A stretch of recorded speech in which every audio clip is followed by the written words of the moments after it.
in the life of Emily Dickinson, or at least who I'm perceiving as the true Emily Dickinson, you research famous women, and I've done this a lot, famous women of the 19th and 20th century. I've taught in the WISE program. I've taught at a lot of the area libraries for our garden club, the Southbridge Garden Club, and I've given courses and lectures. Beatrix Potter, Tasha Tudor, Rachel Carson, Anne Morrow Lindbergh, Mary Oliver.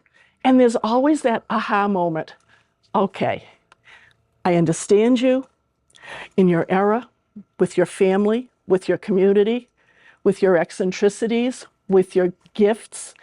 And you've become available to me. You're understandable. You're accessible. And ultimately, I'm going to use a word that sounds odd, but it's true for me. She becomes a friend. And in all those instances, I need that connection before I can share it with an audience. Psychologist first, taught for many years, but I was an English major as an undergrad, and I did teach English for many years in a variety of settings as well. Therefore, I need to have that friendship with that person, and then I can share their gifts and also what we can take in the 21st century from what they're offering. Emily was different. Those that know me know I've been whining and moaning and complaining for about 2 months as I'm reading she's psychotic. I'm reading she's crazy. I'm reading she's utterly misinterpreted. Remember, I'm a psychologist, and I'm reading things that I'm saying, no way. Somebody from the 21st century is diagnosing a person because they read a couple of her poems, or because she happened to wear white dresses? Really? Or because she liked to be upstairs quite a bit after her mother was very sick and she's taking care of her night and day in the second floor bedroom? She is also given many myths after she dies and her poetry is published by the woman who has decided it's a good way to sell poetry. And those myths still stay with us today. The more eccentric, the more romantic, the more exciting, the more out of the ordinary, the more the book sold. Those aren't the truths. Who did I find then?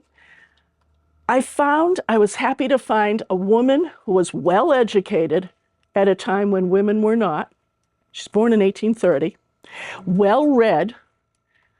This is a time when magazines remember newspapers? Remember good magazines that came every month? This was a time when her father made sure that every publication showed up at their doorstep, a wealthy, comfortable family, constantly. And that during this time, he would bring home as many books as possible. Always a little worried that he should let his daughters, there were two, should daughters read these things, okay for the son. But if he didn't approve of it, she just read it on the sly. She always was a reader. So she was well-read, well-educated.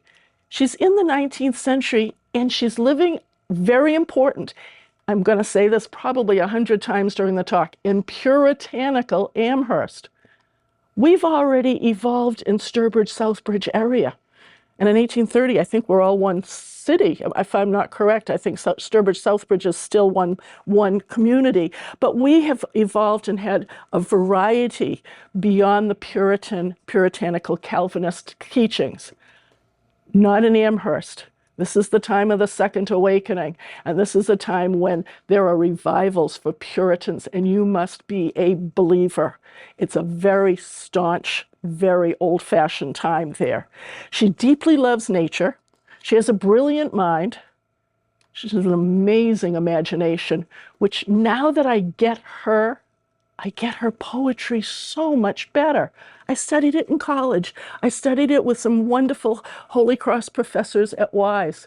I didn't get it till I got her. And that's what I'm hoping once you get her, you sit back and start reading her poetry again and say, of course, that's where she's coming from. The other part is she had a passion for language and words from the first moment of her life, even as a young child. Here she is. I would love to tell you there are thousands of pictures of Emily. That's it. There's one other picture you're going to see of her. She's a redhead. I need to point this out to you right now, and you'll see another picture very shortly that will do this. She's a redhead. Daguerreotypes, I'm not going to show that. It's a black and white thing, and the darkness comes out like this. But I want you to keep in mind that she's a naughty redhead. Okay, she's got some gumption to her. She's really wonderful that way. She was called to be a poet as well as a naturalist and a gardener. She's a devoted family member. She's a loving friend that stays loyal to her friends. Her letter writing is phenomenal. Remember letter writing? Remember the real thing? Remember when we corresponded that way? She transcended her era in poetry. And let's face it, her poetry is still wildly, wildly powerful and alive for us today. From the moment it was published, after her death, only 10 poems were published in her lifetime. From the moment she was published, she was wildly embraced. There's some sort of a connection that's very passionate for her poetry. She's born on December 10th, 1830, in Amherst, Mass. Don't you love that poem? I'm nobody, who are you? Are you nobody too? Then there's a pair of us. Don't tell. They'd advertise, you know. So she's trying to figure out who she is. But of all the people that I've taught, she knew who she was from day one. And she was honestly supported in this, in her family. Very impressive. Even though women had certain very specific roles in the 1830s, she still was supported in all of this. Now, this is the homestead that she was born in. And by the way, please, January and February, it is closed. Unless you want to go for an evening, which sounds a little spooky to me. I just read it today. They send me things constantly from the homestead. Unless you would like to go, pay some money. They turn on some candles for you, and you get to sit in her room and write for the evening. I'm not sure how many ghosts you're going to meet, to be honest with you. But if that's not your inclination, although for some this might be tempting, by March it reopens. And from March till the end of the year, you can go. And we did it. My husband and I did it last fall, and it was a wonderful tour. And they also bring you over to Evergreen, which is her brother's house, right on the same property. And you can walk the grounds and really enjoy it. Now, it's a wonderful experience. Book in advance, definitely. You park right on the street. Bring your quarters. Seriously, quarters. You have to keep feeding the meter. And yeah, old school. And it's literally on Main Street. But imagine that this Main Street, I'm going to have you start thinking about what was this like in 1830. She's born here. I want to talk to you about Mom and Dad. Dad is Edward Dickinson. His father, Samuel Fowler Dickinson, founded Amherst College. He also went bankrupt founding Amherst College and lost the house that we just looked at by the time Emily is 9, because he is supporting it and it's brand new, etc. Dad is a Yale grad. He does a year at Amherst College, but it's so green and so new that he goes back to Yale to finish. He's a lawyer. Later, he's treasurer of the college. And briefly, he's a U.S. congressman. He's a Whig. I had to look this all up. A Whig said that, at that time, slavery's bad, but I don't want to talk about it. And let the states figure it out, and we shouldn't be doing anything about it. He lasted one term in Congress, and at that point, Abraham Lincoln was voted in, and any of the Whigs were out the door. It was one of those transition times. But while he was there, again, he's a very powerful man in town. The Dickinson name, to go to the Dickinson homestead, you go down Dickinson Street. There's not a lot of us that have a street named after our last name, so that's pretty cool. He's supposed to be pretty stern. He's not tremendously accessible. He's usually at the office. Emily is rather attached to him, bakes bread specifically for him that he loves, tries to get his attention, really wants to be connected to him. It's very important. Mom is from Munson. She has gone to Munson Academy, which her dad helped to create. Again, an academy, I think, just for women.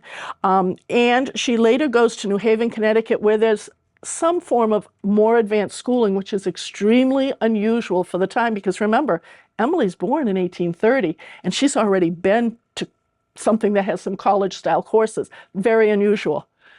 Emily complains bitterly her whole life that her mother is just not using her talents. Her mom doesn't like to write. Her mom is not a warm and fuzzy person. She's obsessed with housekeeping, goes into rather a bad depression after each of her children is born. Emily's actually sent away for almost a year after the youngest sister, Lavinia, is born because mom can't handle things. Mom does depression very well. And again, could be a little bit of what happens to Emily later on, but she seems to hold her own. I think poetry is a really good therapy, let's be honest. So she's an avid gardener, very important. There's not a lot of connections for either of the girls with their mom. They're very clear on this. She's not warm and fuzzy. However, she's an avid gardener and has had formal training in botany. And therefore, that's the connection that Emily has with mom. Emily's on the left, redhead, guys. Now, you know what these pictures are like. They paint in all the rest of it. You know what, they're goofy. And then it doesn't even look like the heads fit on the necks. And they're goofy. And by the way, this guy, he was a portrait painter for like 12 minutes. And then he started painting murals on walls because he found out he wasn't very good at this. I looked him up and he's just, he's not great at this. Look what Emily is holding. How did this guy know? She's holding a flower and a book. I think the ultimate irony is that he got it. He got it for her. Austin's in the middle, oldest, and the son. Lavinia, please, Vinny, from now on. And by the way, the names Emily and Lavinia, over and over and over from the Norcross, her mom's side of the family. Her mom is Emily Norcross Dickinson. Her aunt is Lavinia, and we could keep going. Her cousins are Emily and and Vinny. I think we call them Lou and something else because the names just keep repeating and repeating. But I love that picture. That's the only other picture. There's another one or two daguerreotypes that are so murky that I wasn't even going to try to put them on the screen. But here's Emily. She's 9 in this picture. And again, take the painting with a grain of salt, but also we finally get to meet her a little bit. These three are super connected through their whole lives. I mean, you can't think of a threesome siblings that are more connected than these are. Here's Amherst around that time. And I made sure that I chose a picture that is in the Marta McDonald book because she uses, here's the time that she was growing up in, and I felt very safe in using that picture. So we have a very rural place. I don't want you to think that, there's a meadow across the street where there's all houses now. They say it's across the street, but Main Street is a dirt street, and it's across the street. The family reads all the time. We talked about all of that material coming in constantly. And the parents are okay with education for all 3 of the children. There's a lot of parents that say the same thing. Why would I educate a daughter who's just going to get married and have babies and take care of a household? These are comfortable people. We're not talking, again, we're talking a very comfortable class. However, why would I bother to do that? Many times they only get a short education or a finishing school education, a few watercolors, you know how to speak a little bit of French, and you know how to make doilies. And it's not going to be something deep. That's not the way it is with them. And especially for both Austin and Emily. Vinny does get to go to some advanced schooling, but she really likes to be at home. She really likes to take care of the house. She likes her gardens, and she's not as craving of this as either Emily and certainly Austin as well. They live in a town full of botanists. Here we go. Amherst College, across the street, right? And Amherst College owns the homestead. Again, it had to buy it back. So they live in a college town of botanists, chemists, geologists, astronomers. That's it's a college town. Isn't that heaven? Now it's a brand new college town, but education is exciting at this point. It is a brand new world. Harvard's way out there in Boston. We're a younger place here. The people Emily admired most studied nature and the natural world. She's also touched by the writings of Ralph Waldo Emerson. I'm a big Emerson fan. And there's thoughts on nature, his thoughts on poetry. But here's a big piece that I want you to keep remembering, because remember, she's in this puritanical time frame in Amherst. In Concord, Emerson is talking with Thoreau, the Alcotts, Hawthorne, everybody, and it's the time of the transcendentalists. Nature interconnectedness, God not necessarily in the church. Emerson had been an ordained minister and had chosen to stop going to church at all, much to the chagrin of his wife, but has really evolved into a nature, and we know Thoreau and his connection with God and nature is very powerful. Very big influences, but she's not living in that more liberal eastern part of the state to experience this.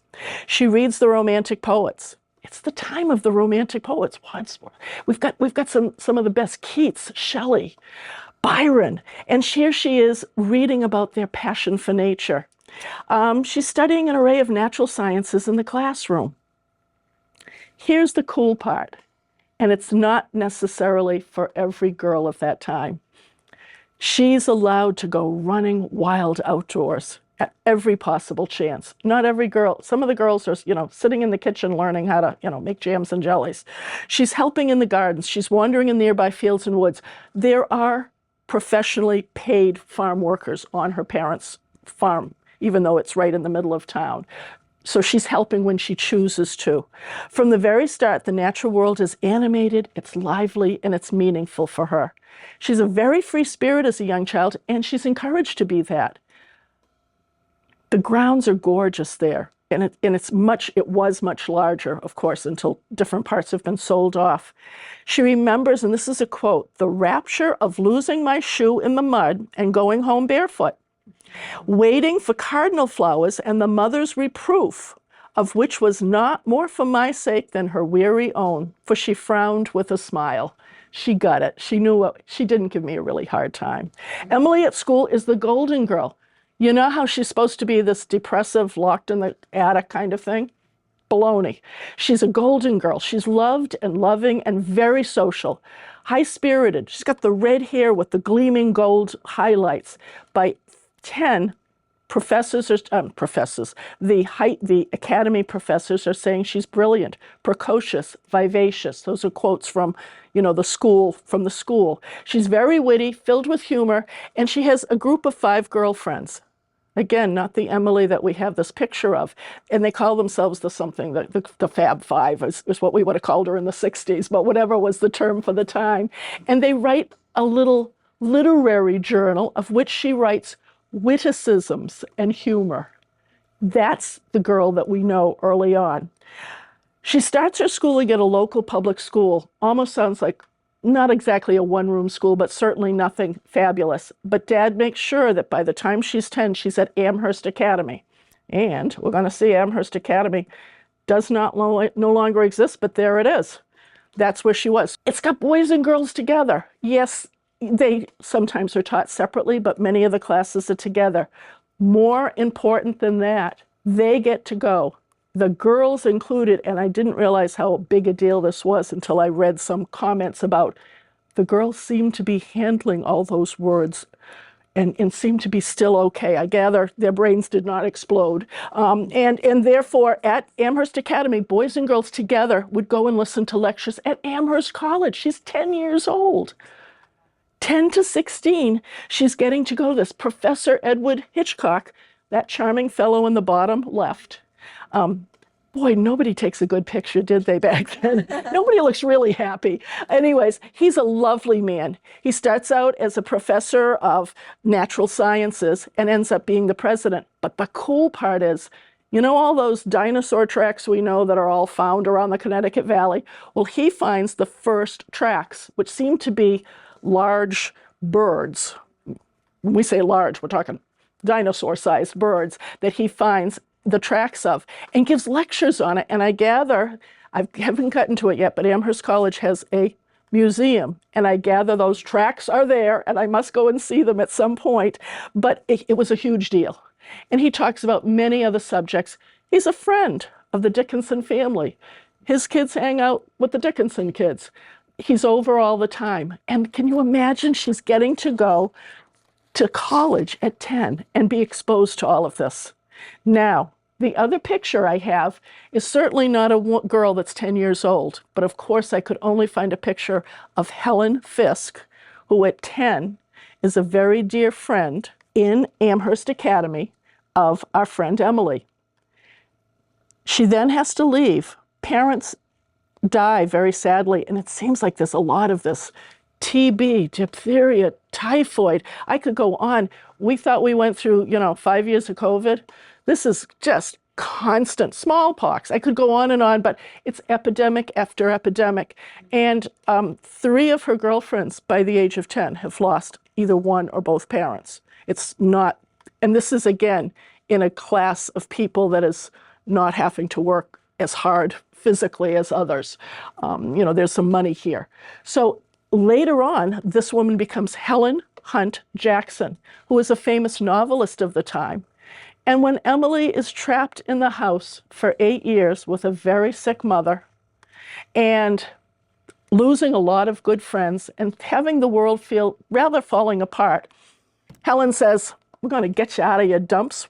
Let's show me some more of your poems. What are we going to do? She's that childhood friend that you stay connected to and knows her from those days when she's the golden girl, and she's not going to abandon her. There's a wonderful sense. So I want you to remember Helen, because when we tell you later on that Emily becomes rather reclusive, she still sees Helen. She still sees her good friends. She still comes downstairs and visits with them. What she doesn't do is go out and have tea. She doesn't go out to a large gatherings. Is she agoraphobic?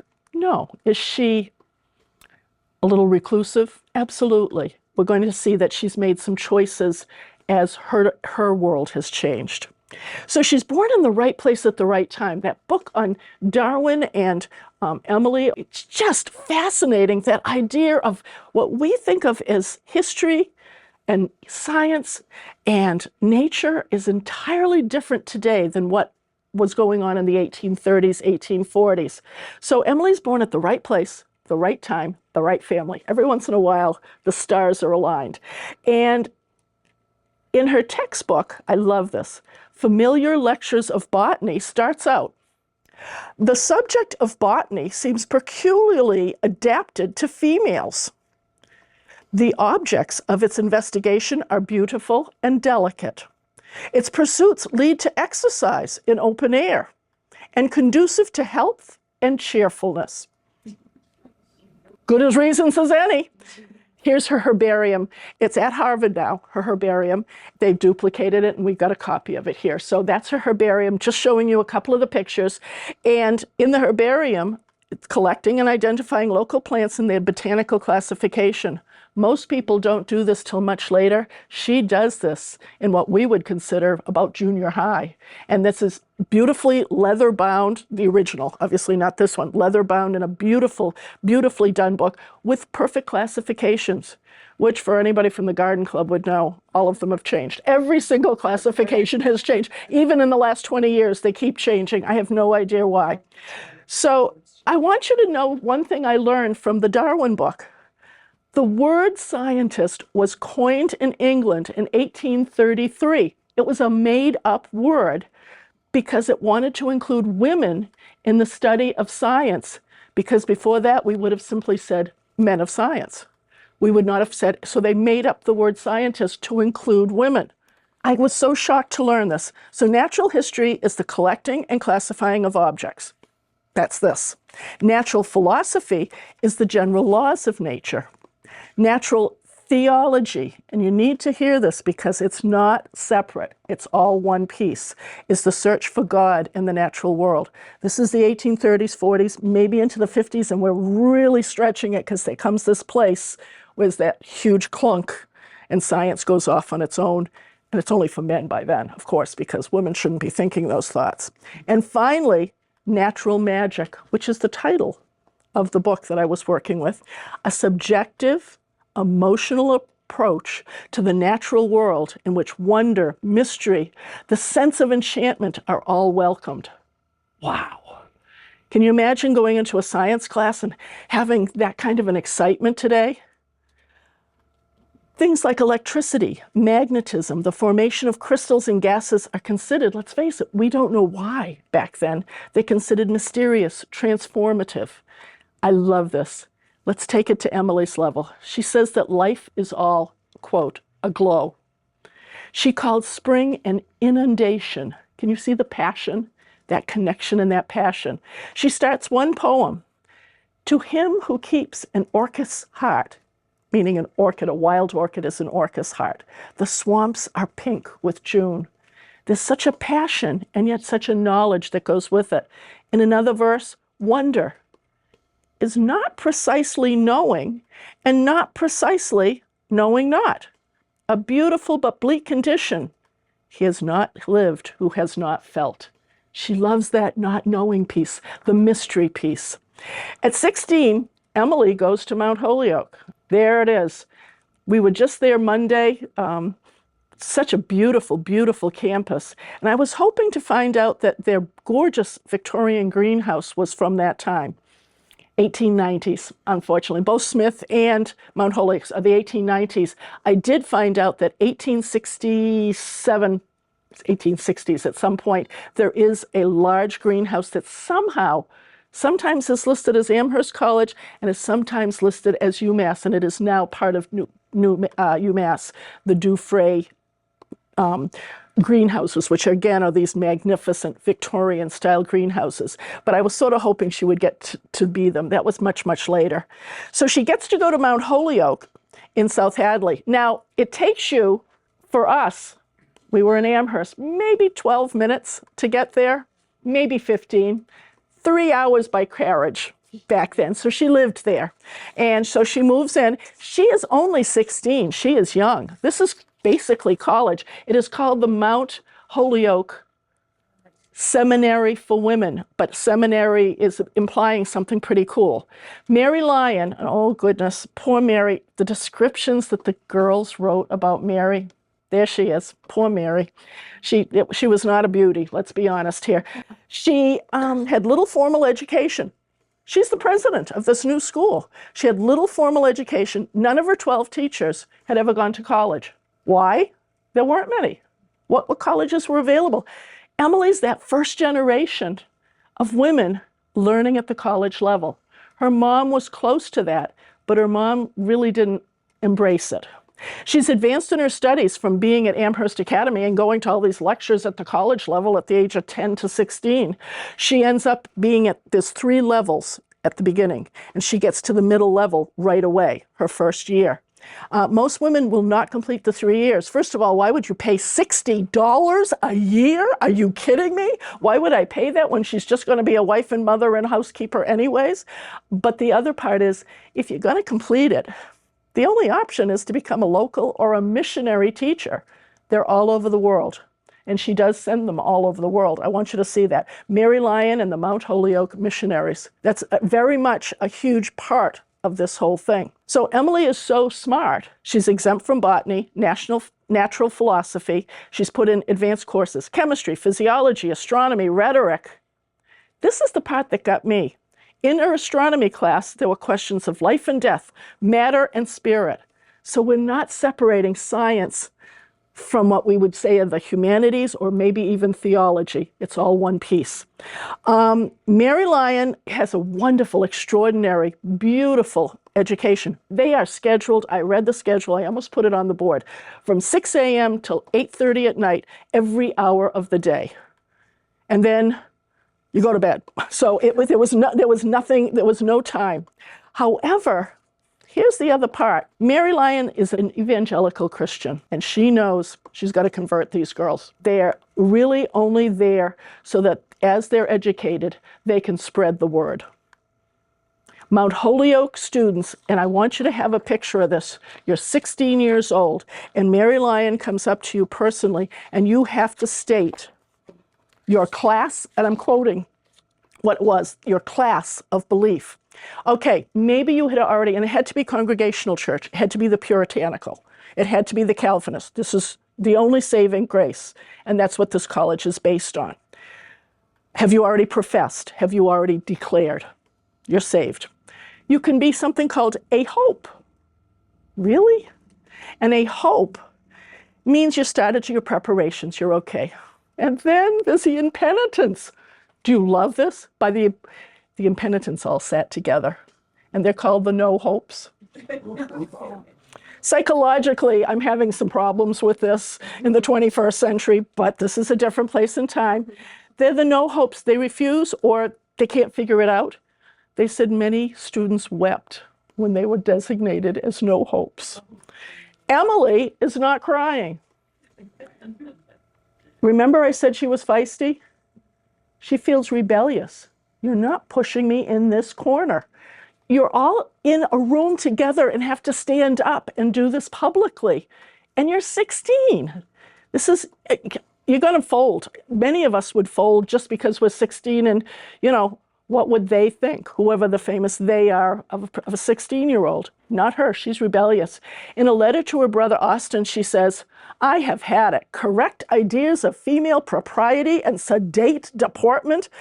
I've had it. And I hate those teachers who search for anything that savors of rebellion or unsubdued will. She doesn't want to be that 1830s, this is 1847. She doesn't want to be that quiet, sedate girl. By the way, she's already figured out, no way she's getting married and getting into that mess. She knows what she's not going to do. I love to describe this Christmas to you. It's Christmas at Mount Holyoke in 1847. And Mary Lyon decides it's a good time for fasting and penitence the whole day. And by night, they'll be hungry enough and tired enough that they'll all profess, except our friend Emily. Our friend Emily remains impenitent. It is a time, as I told you, of this Calvinist Puritan theology. The 17th century preacher Jonathan Edwards was fire and brimstone. Children in the hands of an angry God. He was powerful. This is the second awakening in especially this whole Pioneer Valley, Connecticut River Valley. And again, not happening in the eastern part of the state. They've already moved on. Much more Unitarian, much more liberal in their thoughts and ideas. But the revivals have happened as close to her as with her family going in Amherst. And she's like, her father does this, her sister, nope, not me.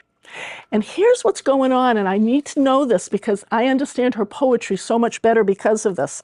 Emily remains in no hope because she's asked, are you willing to give up the world for everlasting life? That's the question they're asking. And she's a poet. She loves the world. She loves her language. She loves the magic and the mystery. She loves the natural magic. I do not want to give up the natural world I love so dearly here and now. The natural world I love, my family, my friends, my community, my Amherst.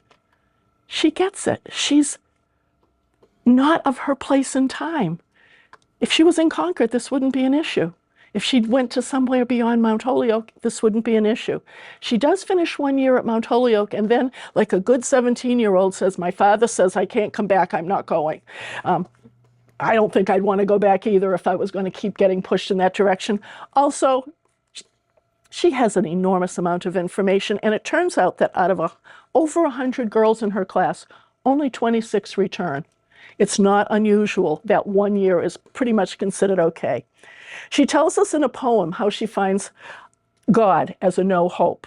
Some keep the Sabbath going to church. I keep it staying at home, with a bobolink for a chorister and an orchard for a dome. Some keep the Sabbath in surplus. I just wear my wings, and instead of tolling the bell for church, our little sexton sings.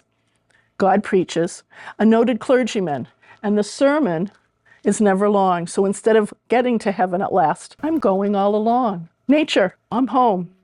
Transcendental, romantic, nature-based. She also tells us the soul should stand ajar, ready to welcome the ecstatic experience. Again, it's an exciting time. That doesn't sound Calvinist. That doesn't sound Puritan. That doesn't sound like anything as dour as what she was growing up with. She's brilliant, thoughtful, deeply touched by the beauty of nature and inner reflection. And Emerson's transcendental ideas have gotten to her, natural history, natural theology.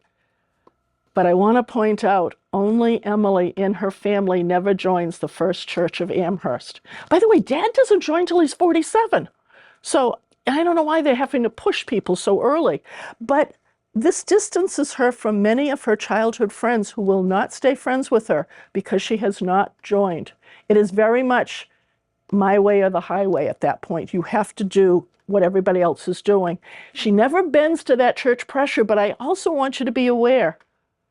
She really spends the rest of her life seriously and honestly exploring religious and questions of God and her relationship to it in so many of her poems. She doesn't abandon this. She searches, but she searches in her own way, rebellious of what she was trying to be forced to be.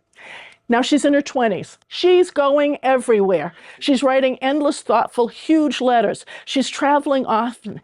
Boston, she gets to go to this horticultural hall exhibition that I would kill to see. It sounds like, oh my gosh, spectacular. They have life-size dioramas of places in Egypt and Rome and etc. Huge urns and displays. She gets to go to the Mount Auburn Cemetery. Loves this. She goes to Springfield, which sounds like it's down the street, but she stays for a week or two because, again, she's visiting friends. Munson, where her cousins are, and she's close to them. She visits family and friends. She gets to go to Washington, D.C. with Vinnie when Dad is finishing out his term as a congressman. And on the way back, they stop. This is like a 3 or 4 week trip. They stop in Philadelphia. She's well-traveled. This is not the Emily recluse. She is having a good life, and she's excited by all of it. At 25, I put a new picture of the homestead down because her family returns to the childhood home. We know Grandpa lost the homestead. Dad's made his money, but he's also trying to reclaim their name since his dad went bankrupt. Make sure he buys the homestead, and here's the cool part in terms of gardening. What does he do? He builds a little conservatory on the front of the house. If we're looking at the house very much over to this side, it's a very small little glass room on the front of the house, literally built into this is a brick house, built right into the brick, and the windows of the dining room. Very simple, very not heated, okay? So just a picture of it. This house is now very exciting, family. And I love the idea that she says, I'm home.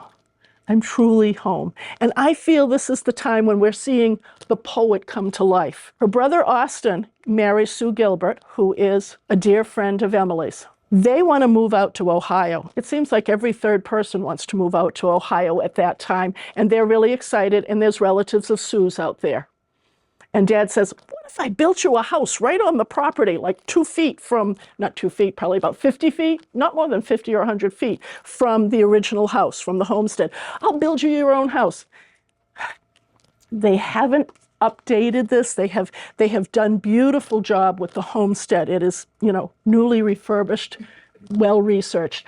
It's Italianate style. It is the in thing of the time. It really doesn't fit on the street, to be honest with you. It always looks a little at odds. It is a specific style and time. It's a Tuscan-style house on the property. So now, here's the picture. Emily's got her own room. When they lived down the street on Pleasant Street, she shared a room with Vinnie. She's got her own room. What does a poet need? What would Virginia Woolf say? A room of her own. She's got it. She has the conservatory. I want you to notice the conservatory in the winter is between 50 and 60 degrees. It is unheated, guys. And yet she's growing gardenias and hyacinth bulbs and many unusual houseplants. She's roaming the fields with the dog that her dad gave her early on. He's a Newfoundland that she names Carlo, after, of course, a character in a novel. And Carlo goes everywhere with her. She works with the flowers in the gardens and the greenhouse. She dreams in winter with something called the Bliss Seed Catalog out of Springfield. And really, how can you go wrong with a catalog named Bliss? Come on. And she watches the birds and butterflies. She tends the animals in the barn. And I want you to pause for a minute. All right. She calls this place and time, Amherst, her home, her life at 25, a little bit of Eden. This is a happy person. In front of the homestead's main street is unpaved, and you hear just the clip-clop of the horses' hooves. In winter, you're going to hear the sleigh bells. from the street packed with snow. There's a large meadow and wet areas right across the street where there's all houses now, of course. And the cardinal flowers that she talked about earlier are there. And beyond that is a perfect view of Amherst College because we're up on a hill. This is a gentleman's farm run by farm workers that are hired. Horses, cows, chickens, pigs occupy it. The Dickinson homestead has transportation, milk, and meat in front of one wing of the barn. I love this. Mom grows her prize-winning figs. Can you imagine trying that in Sturbridge? Oh my gosh. You know, we go to 4 below and the next day it's 50 above. You could never do that. Grapes are trellised there too. The orchard of apples, pears, and cherries grows down the slope. This is Eden. She's got everything right here. She hasn't had this since she was 9 and, of course, was in school full-time. This is a big deal. And on the east side of the house, where we're looking right now, and by the way, we're looking at phlox, some sort of a thistle I noticed in there. Lily of the valley carpets the borders in spring. Hedges of peonies are brilliant and bold in the early summer. Honeysuckle sweetens the air from trellises. My information is from the Emily's Gardening Life book, and she really researched and documented him and was the gardener in residence for a year, so she really did her research. Spring bulbs, hyacinths, daffodils, a wild array of annuals and perennials follow. Sweet peas, oh, the smell, the old-fashioned ones have such a smell. Nasturtiums, lilies, marigolds. Her niece remembers a meandering mass of bloom. I've got garden club people here and gardeners here. I'm going to mention to you that pretty much the kinds of things she chose, I would work with Select Seeds right out of Union, Connecticut, and their catalog is in the mail, but it never arrived at my house in time to put it out there for tonight. That they carry the heirloom seeds that would really reflect what she had in the 1830s, and they're very loyal to this, right at Union, Connecticut. Just outside the parlor, and here's my favorite, is the piazza. All right, how many of you remember a piazza? I love that word. I grew up in Westminster, and Fitchburg, the 3 deckers all had piazzas. It's a porch, guys, but it's a romantic word for it. And some places use the word, some places don't, but I love that word, piazza. So it was this great pot. She had pots of oleanders and pomegranates that had been in the greenhouse in the wintertime, in the conservatory. And Vinny and Emily sit out there with lemonade or iced tea and relax. The conservatory is built, I told you, over the exterior brick walls and the dining room windows. If you open all the windows, and it's only 6 feet wide and 17 feet long, like I said, they're just starting to restore it. It's heated up just enough with the Franklin stove in the dining room so that the plants don't freeze in the worst of the winter. So Emily's indoor plants are special: a rare scarlet lily, of course, the poet, a resurrection calla, a hanging basket of oxalis, bold fuchsia, sweet Cape jasmine, and fragrant blue heliotrope. And I'm just going to mention to you, if you're looking for those kind of plants, all you have to do is go to Logie's greenhouse. Again, the old style plants are all going to be right there and waiting for you right in Danielson, Connecticut. We've got them right down the street. Emily writes to her friend on an early March day. I'm always curious. Let's see what's next. Okay, so we have her bedroom that she loved. And there's the white dress, the famous white dress, okay? Beautiful, and that's her bedroom. She writes to a friend, "My flowers are near and foreign." And this is in her greenhouse. "And I have but to cross the floor to stand in the spice aisles." So she's living wonderfully in a very small world now. She's a naturalist, a gardener, a dreamer, and yes, a poet. And I just had to put it in here because it's my favorite poem of hers. This is the poet talking about her love of nature. "To make a prairie, it takes a clover and 1 bee, 1 clover and a bee, and reverie. The reverie alone will do if bees are few." She's still naughty. She's still that redhead. She's still got something wonderful in her. Here we go. There's the white dress and just that bedroom picture. "If I read a book and it makes my whole body so cold, no fire can ever warm me, I know that is poetry. If I feel physically as if the top of my head were taking off, I know that is poetry." Oh, don't you love it? It's wonderful. Poetry becomes the center of her life. She uses the meter, and this is so cool because everything always feels a little off. There's the slant rhymes, there's the near rhymes. She's again playing with words, but she's using the meter and cadence of familiar church hymns that she knew growing up in the Congregational church. You can actually sing some of hers to that. She shares rich metaphors, dazzling originality, universal themes of eternity, immortality, and of course, nature.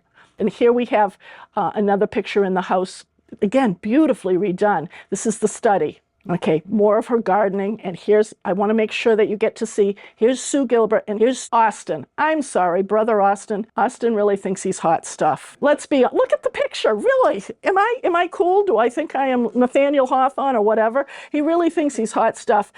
So hot, in fact, that he's not true to Sue very long and really makes a mess of things as far as he's not on my happy list, okay? Just forget it. He's never going to be on my good list. At some point, Emily in her 30s chooses to take all of her poetry that she's starting to do, and she's writing as much as 2 to 3 poems a day, and she puts them together. She gets thick, beautiful stationery that she writes on them, sews them together, and they're later, I don't think she's calling them this, but later they are called fascicles, where they're together. And at the front of the very first of the fascicles, in the name of the bee and the butterfly and the breeze, amen. Again, that's her prayer. Her prayer is always a prayer of nature. And brace yourself. Wow. She is madly crazy about Emily Barrett Browning. I don't know why she does that hairdo. Really, I could not find a pretty picture of that woman. And I love Elizabeth Barrett Browning, don't get me wrong, but really that hairdo is everywhere. She's a poet. She's a political radical. She's a respected intellectual woman who cared little for dogmas and rules. Sound like somebody we know? But she's trapped with a father that is keeping her basically in the bedroom, housebound, and calling her constantly sick, and she'll never marry. She falls in love with Robert Browning. He whisks her away, Italy and France, and in Italy, they finally marry and have a life together. And magically, she's not so sick anymore. I don't know how that happened. We don't know how much of that resonates with Emily, but it resonates enough that a picture very close to that, you see where the white dress is? Above that, her picture is there. Elizabeth is like one of her idols. She's absolutely gaga for this. Okay, we go past this and we'll move on. The man on the right is very important. That is Thomas Wentworth Higginson. She writes to him and he becomes a friend and mentor. She says, would you look at these poems? And he's like, oh God, she's way over my head. She's a genius. But Thomas is a good friend of the literary circle in Concord. He's also a fierce, violent abolitionist. He supports John Brown and that violence. He actually physically, he puts money into it. He's a leader. He writes for the Atlantic Monthly, and that's where she notices him writing nature, beautiful nature. He leads the 1st Regiment of Black soldiers in the U.S. Army during the Civil War. Cool, really cool guy. He sees her genius from the start, and they stay connected. He stays connected for the rest of her life. Sometimes it's letters for years and years while he's busy. He's very ill at some point. I think he's injured during the Civil War, etc. And they stay connected, but he comes and sees her. Again, recluse, she sees her good friends. She simply does not see everybody. She doesn't see her brother's lover, whom they like to meet on the couch in her living room. Maybe I wouldn't come downstairs either if that was the case. So, we have some reasons for what's going on. Her other literary connection is Helen Hunt Jackson that we met earlier on, way back at the Academy.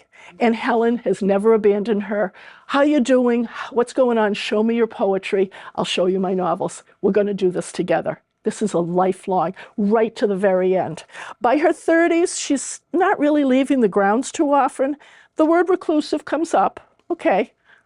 An eccentricity, agoraphobia, definitely occasionally I'm reading of panic attacks, okay.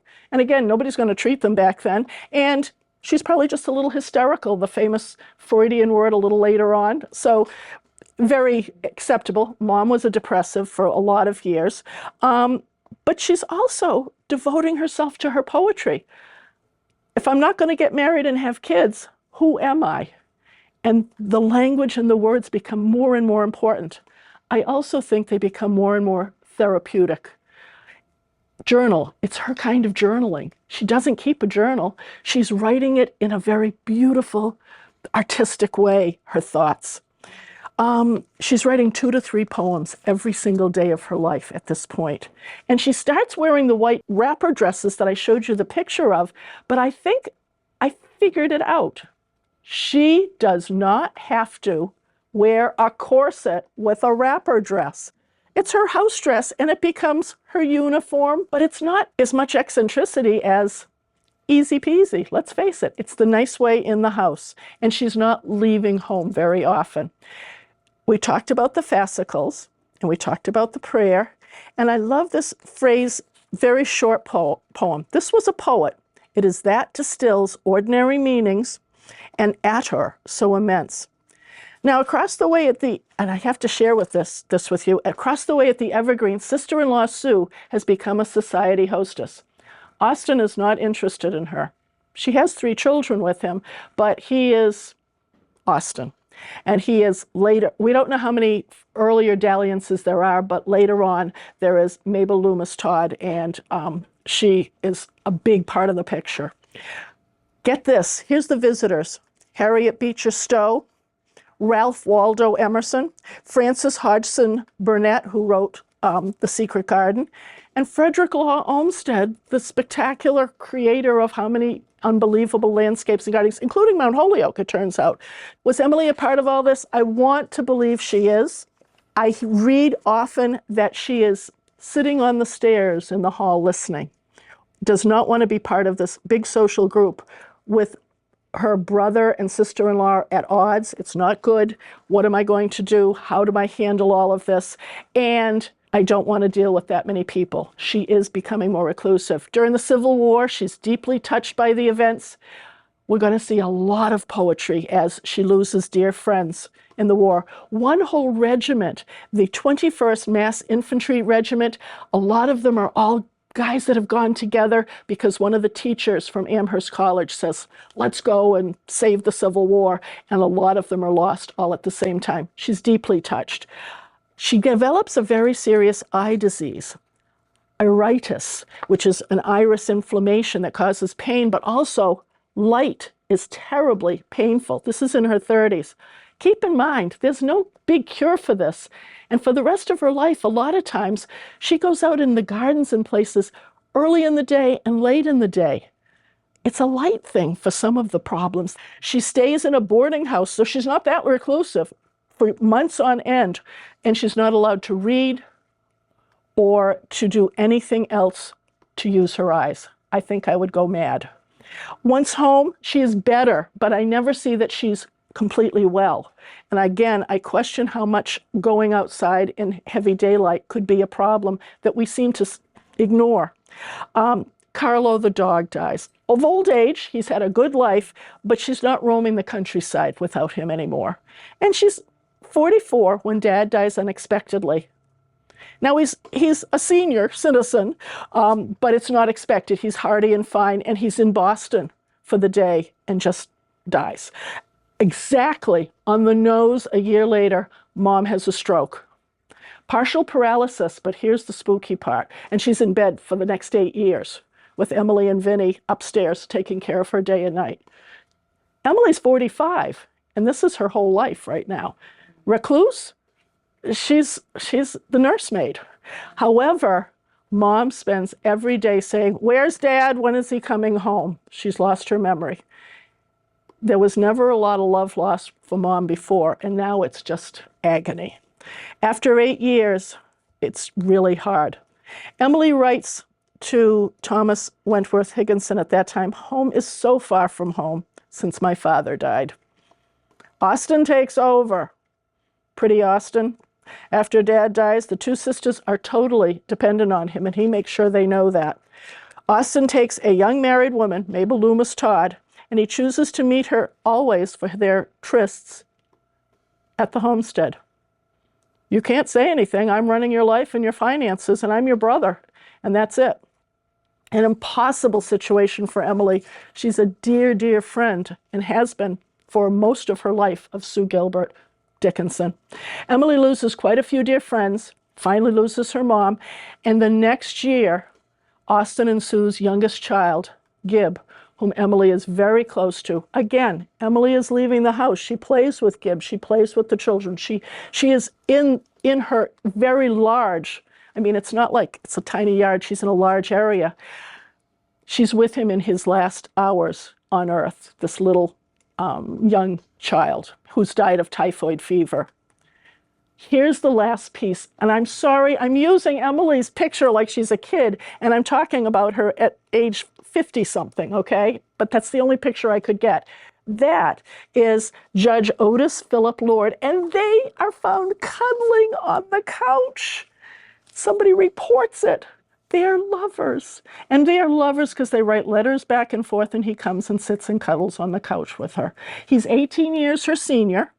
He's been a family friend, and he is one of the judges of the Massachusetts Supreme Court. He's a big deal. He lives in Salem, and his two nieces are taking care of his home and him. And they are furious when he proposes to her because they're going to lose their inheritance, and they make it impossible for him to marry her. So they communicate by letters, and he comes from Salem to see her. It looks like Dad's gone, Austin's impossible, and she's free of Mom now. And here she is, she's ready to either have him come here or she go there, and probably he would come here and they could marry. Unfortunately, he sadly passes in 1884. That's it, guys. This is the end of the road. It breaks her health. She's very fragile. She falls ill in November of 85 and spends the winter in bed. They believe it's Bright's disease, which is a name from the 1800s, and it's some sort of a kidney ailment. It's not like testing people today. Whatever it is, it's very sad. And she writes a final note to the Norcross cousins. She says, little cousins, called back. Emily. She dies on May 15th, 1886, at 55. And I won't read the whole poem, but at the beginning, because I could not stop for death, he kindly stopped for me. The carriage held but just ourselves and immortality. This ending, she's laid to rest in a fresh white dress with her auburn hair. She still has auburn hair. She's 55, guys.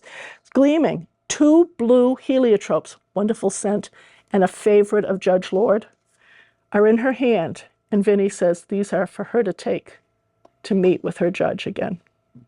A bunch of violets and a single lady slipper orchid rest above her heart. Her casket is carried by the gardeners in their home, through the flower garden and along the grassy footpath to the cemetery. At the time of her death, I told you, only 10 poems had been published, nor was she desperately trying to get more published. Vinnie found almost 2,000 poems in Emily's bedroom drawers, those fascicles, and later on they're just pieces of paper, but for years she does the fascicles. Vinnie has been instructed on Emily's deathbed to burn all her papers. And Vinnie makes a different choice. She hands the papers to Sue, the sister-in-law, who knows that Emily's not, this is her journal, this is her private world, and does not want to send them out. Vinnie takes them back and throws them at Mabel Todd, the lover of Austin, whom Emily refused in lifetime to ever meet. You need to know that. She was in their house constantly, and they never, by Emily's choice, ever met. And she makes up all these tremendous myths and gets them all published. They're published after her death in 1890, and they're an immediate success. My last words on the subject: she lived her life deeply in the imagination, and Emily made art from living that deeply. She turned to writing poetry in times of joy, in times of love, but especially in times of sorrow, in times of anguish.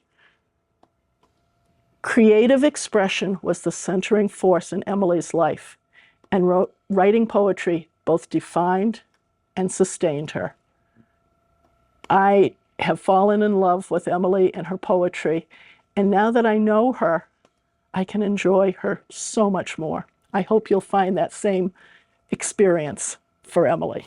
Thank you.